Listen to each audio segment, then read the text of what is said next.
Today, we're taking a look at a new tool that, honestly, promises to change the game for anyone in IT operations. It's called the AWS DevOps Agent. We're going to break down what it is, how it actually works, and why it's a pretty big deal for anyone who has to keep systems up and running.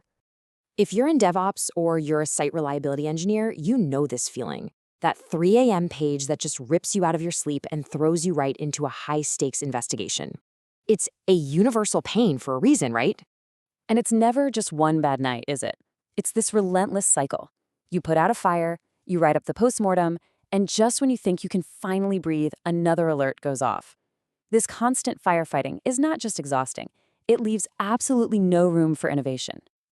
So yeah, this is what we call the operational firefight. It's the day-to-day reality for so many engineering teams, just this constant battle against the same old issues and a ton of manual work.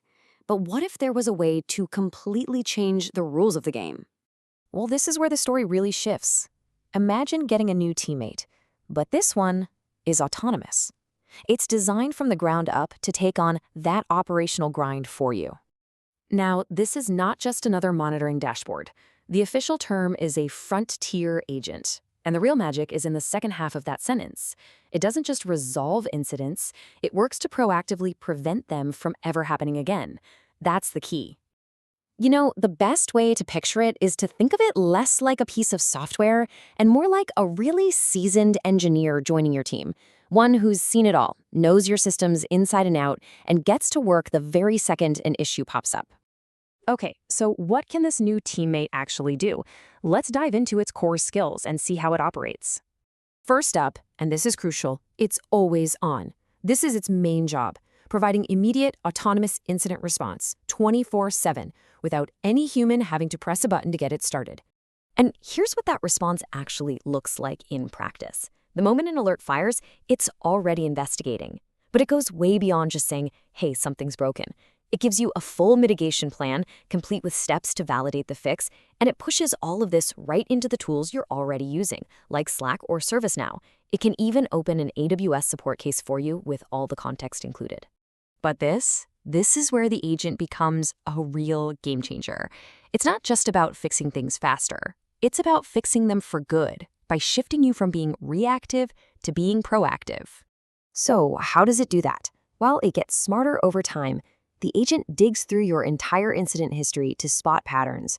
Based on that, it gives you specific actionable advice, like, hey, you should probably tune your auto-scaling here, or your monitoring for this service could be better. And best of all, it learns from your team's feedback, so its suggestions just get more and more dialed in. All right, a new tool sounds great, but let's be real. Nobody wants to rip and replace their entire tool chain.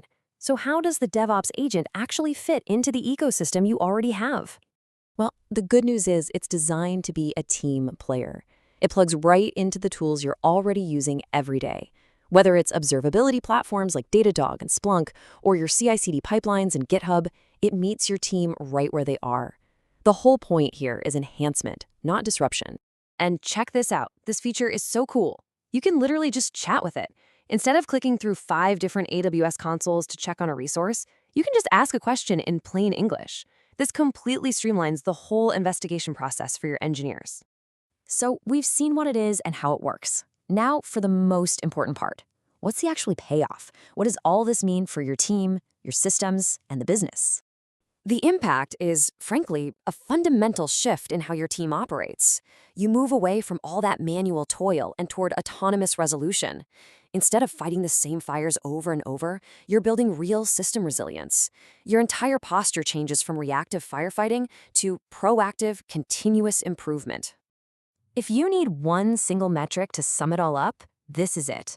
Mean time to resolution, or MTTR, is basically how long it takes to recover from a failure. And it's a huge deal because it directly impacts your customers. By automating all that initial legwork, the agent can slash that time from hours down to minutes. And this is the ultimate benefit, right? When your MTTR plummets and recurring incidents start to disappear, your team is finally freed from that repetitive, draining investigation work. And all of that reclaimed time and brainpower can be channeled into what really moves the needle, building new features, improving the product, and driving innovation. So we'll just leave you with this question to think about. This isn't just about making operations a little smoother. It's about unlocking the true potential of your engineering talent. What could your team build if they weren't constantly fighting fires?